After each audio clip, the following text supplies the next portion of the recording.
Hey, what's going on? Welcome back to Lights and Buttons, and today we'll be talking about these Enkei SS05 wheels that I bought back in April of 2017. I bought these to replace my factory 18-inch wheels. These have Continental DWS06 tires wrapped around them, and we'll be talking about how it's like driving with these wheels and also some of the issues that I had. And we'll be answering 5 different questions about how it's like to be owning these wheels, driving on them, etc. And also, we'll include one bonus question and story at the end of this video.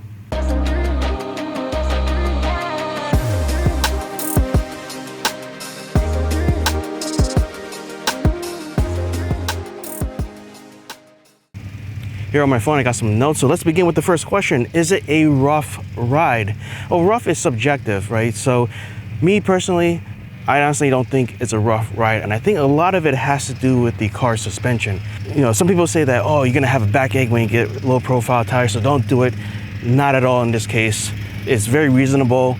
I've driven on this a bunch of times, different places, even on rough roads, and while I do feel a difference between this and my winter tires, which is a 17-inch setup, but nothing too bad. Question number 2, are there TPMS issues? When I bought these wheels from Tire Rack, each of these wheels comes with TPMS, and that's an option that you can include in your order. And after driving about 1 mile, it will automatically sync with the car's factory TPMS system, and then it'll register the tire pressure. No problems at all right there.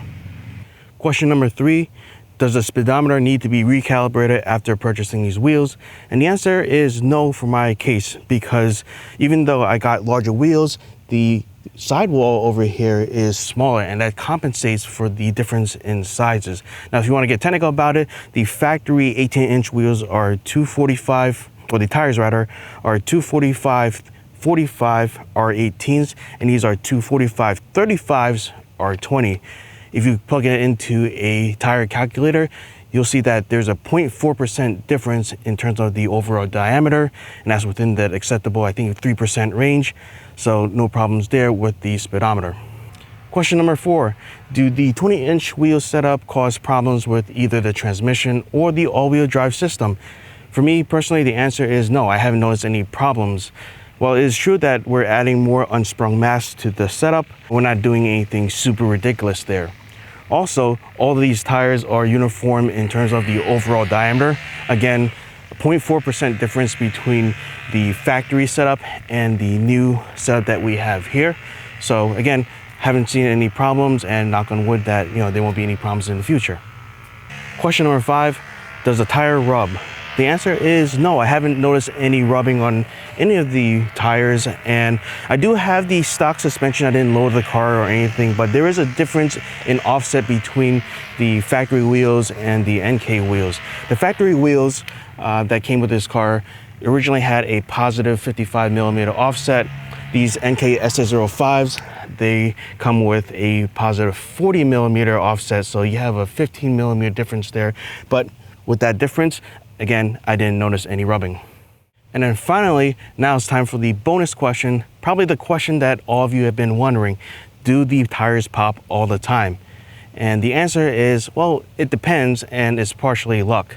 I was talking to a guy at a tire shop, and he was saying that some of his customers experienced no problems, and one of his customers had cracked a 15-inch wheel. So I guess if you hit something hard enough, you're gonna break something no matter what. But for me, most of the time it's been good. I've hit potholes actually. Oh.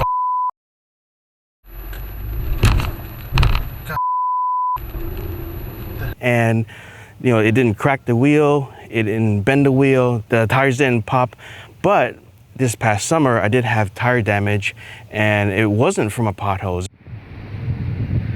Well, the day has come where we got some stuff going on. I don't want to get demonetized.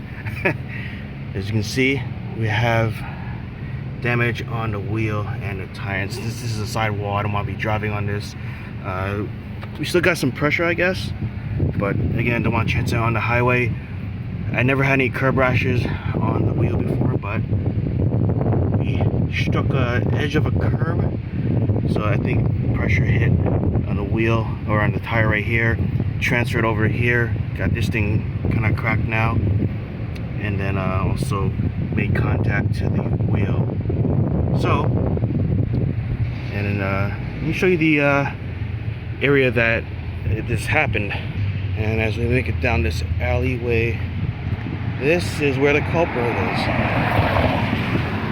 This curb comes up, and if I step back a little bit, this is where the path begins, and you can see right over here the curb sticks out.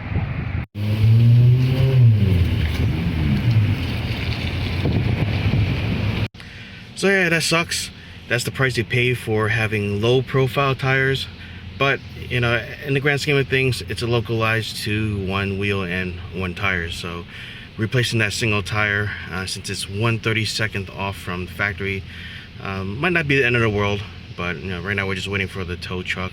We also have the lifetime alignment set up, so no additional cost there. But yeah, gotta buy a new tire and get that swapped out.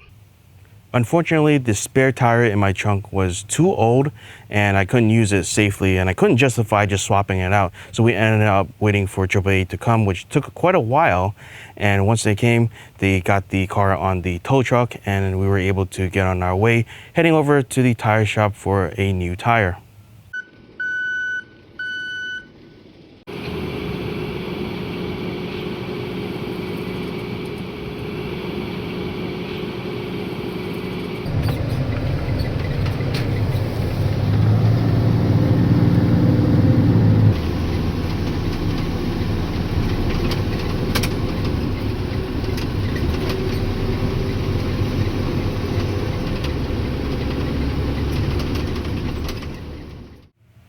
At the end of the day, we did do a single tire replacement. We found out that Continental no longer makes the Extreme Contact DWS-06, but instead they now have the DWS-06 Plus. I'm not quite sure what the differences are. I think one thing I read is that they do have improvements in terms of the grip very slightly, but in terms of the tread pattern, they are very similar, if not exactly the same as the DWS-06s. So we decided to go with the DWS-06 Plus. And then also in terms of the tread depth, we checked that too.